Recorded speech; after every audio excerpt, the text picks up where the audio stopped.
प्रयागराज में लगा माघ मेला है और ये गंगा नदी है। गंगा नदी के ऊपर बना ये ब्रिज है।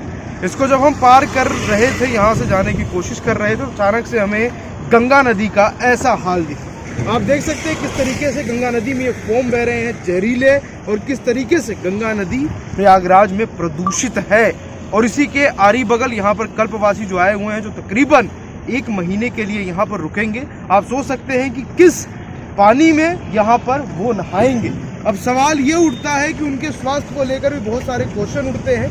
गंगा नदी का पानी और गंगा माँ की जो महिमा है वो एक अलग महिमा है, और उसको लेकर सभी लोग यहाँ पर आते हैं ताकि वो यहाँ पे स्नान कर सके और अपने आप को आध्यात्मिक और शारीरिक रूप से शुद्ध भी कर सके।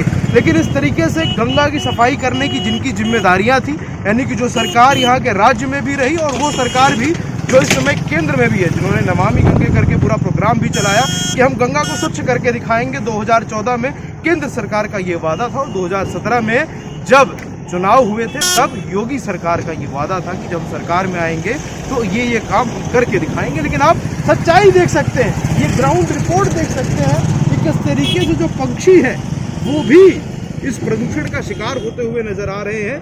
कभी ये जो पूरी धारा है गंगा की, खास करके यहाँ प्रयागराज में पक्षियों से भरी हुई होती थी, लेकिन आप देख सकते हैं कि उनकी संख्या में किस तरीके से कमी दिखाई दे रही है। और क्या कुछ है ग्राउंड रिपोर्ट में, किस तरीके से जो गंगा है, यानी कि जो फंड के नाम पे करोड़ों का बजट नमामि गंगे के नाम पे दिया जाता है कि हम गंगोत्री से लेकर जहाँ पर बंगाल की खाड़ी में जब गंगा समाप्त होती है वहां तक गंगा को क्लीन कर देंगे, इसमें क्रूज चलेंगे।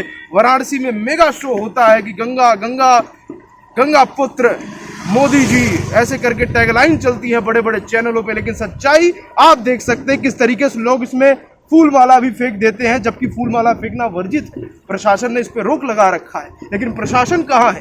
जो लोग कर रहे हैं उन पे कार्रवाई क्यों नहीं हो रही है? और खास करके इस तरीके का जो प्रदूषण है, प्रदूषण कहाँ से आ रहा है? कौन सी फैक्ट्री ऐसी है जो बिना अपने जो भी उनका प्रदूषण निकलता है उसको साफ किए बिना इस तरीके से गंगा नदी में प्रवाहित कर रही है? आप देख सकते हैं किस तरीके से जहां जहां हमारी नजर जा रही है ये पूरा का पूरा प्रदूषण ही दिखाई दे रहा है। चुनाव नजदीक है, लेकिन सरकार क्या कर रही है ये आप भी सोच सकते हैं, समझ सकते हैं। क्योंकि अगर उन्होंने सच में 5 साल में गंगा के लिए कुछ काम किया होता तो आज इस तरीके से फरवरी के महीने में यहाँ पर गंगा आपको साफ नजर आती, इस तरीके से गंदी नहीं नजर आती। तो ये थी हमारी ग्राउंड रिपोर्ट, खासकर की प्रयागराज की गंगा को लेकर। इस तरीके से यहाँ पर गंगा मैली की मैली ही है, और यहाँ के जो लोग हैं वो भी परेशान हैं इन सब चीज़ों से। लेकिन क्या करें, मजबूरी है, उनकी एक आस्था है, और आस्था की मजबूरी का पूरा फायदा उठाया जा रहा है। आपकी क्या राय है गंगा की सफाई को लेकर? और खास करके जो तस्वीरें जो हमने आपको दिखाई इसको लेकर हमें कमेंट बॉक्स में लिखकर जरूर बताएं। और ऐसी ग्राउंड रिपोर्ट को देखने के लिए अब आप भी जुड़ जाएं जनता कनेक्ट के साथ। मैं शुभम मिश्रा, कैमरामैन हर्ष पाठक के साथ, प्रयागराज माघ मेला।